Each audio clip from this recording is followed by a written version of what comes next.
નમસ્કાર દર્શક મિત્રો, હું ચૌહાણીરા, તમે જોઈ રહ્યા છો લોકસામના ન્યૂઝ. તો જોઈએ આજના સમાચાર ધોરાજીથી અમારા રિપોર્ટર ધર્મેશ આંગ સાથે.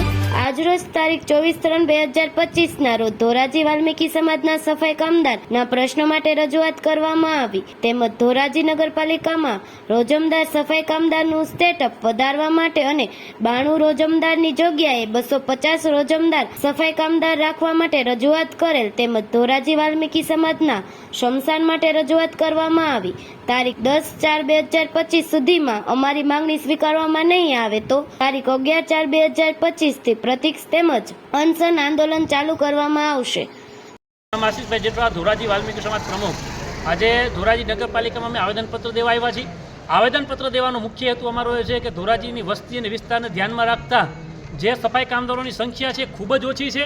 આજે 92 રોજમદારો તેમજ 22 કાયમી કર્મચારી તેમજ 2 રોજમદાર સફાઈ કામદારો છે, જેના લીધે ધોરાજીમાં સફાઈની પ્રશ્ન ઊભો થયો છે. આથી અમારી માંગણી છે કે જે ધોરાજીમાં જે રોજમદારો રાખવામાં આવે છે સફાઈ કામદારો, એ 92 રાખવામાં આવે છે, એની જગ્યાએ 250 રોજમદારો રાખવામાં આવે, જેથી કરીને ધોરાજીની જનતા જે ગંદકી માટે પીલાઈ રહી છે એમાંથી એમને મુક્તિ મળે, તેમજ રોજમદાર છે સફાઈ કામદારો છે એને રોજીરોટી મળી રહે અને મોટી સંખ્યામાં મળી રહે, તે માટે આજે અમે આવેદનપત્ર દેવા આવ્યા છીએ. તારીખ 10 સુધીમાં જો અમારી માંગણી સ્વીકારવામાં નહીં આવે તો ના છૂટકે અમારે પ્રતિક ઉપવાસ આંદોલન ઉપર જવું જોશે. પ્રતિક ઉપવાસ આંદોલન ઉપર ગયા તેમ છતાં અમારી માંગણી સ્વીકારવામાં નહીં આવે તો અમારે અનશન ઉપર જવું પડશે અને સફાઈ કામગીરી પણ બંધ કરાવવામાં આવશે.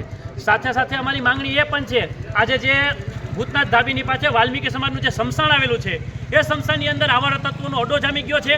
એ આવારા તત્વોને અહીંયાથી નગરપાલિકા દ્વારા ધકેલી અને ફરતી રેલિંગ કરી અને સ્મશાન ખુલ્લું કરવામાં આવે ને વાલ્મીકી સમાજને સ્મશાન સોંપવામાં આવે. કારણ કે જે સ્મશાનની અંદર મારા પૂર્વજોની જે ખાંભીઓ છે તેમજ એની અંદર દફનવિધિ કરેલા એના બધા પડેલું છે, જેથી અમારી આ માંગણી છે કે સ્મશાન અમને સોંપવામાં આવે. તો ફરી મળીશું એક નવા સમાચાર સાથે. ત્યાં સુધી જોતા રહો લોક સામના ન્યૂઝ.